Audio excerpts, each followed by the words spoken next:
Hi అందరికి welcome to one more మినీలాగ్. ఇన్స్టాలో ఏదైనా చూసామంటే చాలు వెళ్ళిపోతూ ఉంటాం కదా, అలానే పిస్తా హౌస్ లోని జాఫ్రాన్ టీ ఎక్కువ ట్రెండ్ అవుతుందన్నమాట.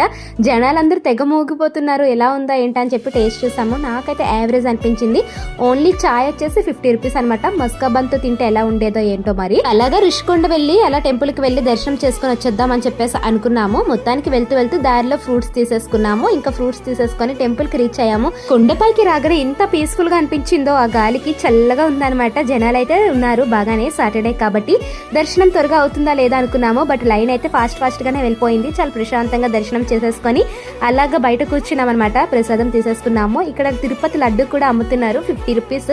బాగానే అనిపించింది. ఇంకా మొత్తానికి దేవుడి ప్రసాదం తీసేసుకొని డైరెక్ట్ గా లక్ష్మీ గణపతి స్వీట్ షాప్ కి అయితే వచ్చాము. ఇక్కడ బొబ్బట్లు ఫేమస్ కదా, వేడివేడివి. అది తినేసాము. తర్వాత అయితే పాపకి బాదం మిల్క్, నేను రసమలై తీసేసుకున్నాను. చాలా టేస్టీగా ఉందన్నమాట.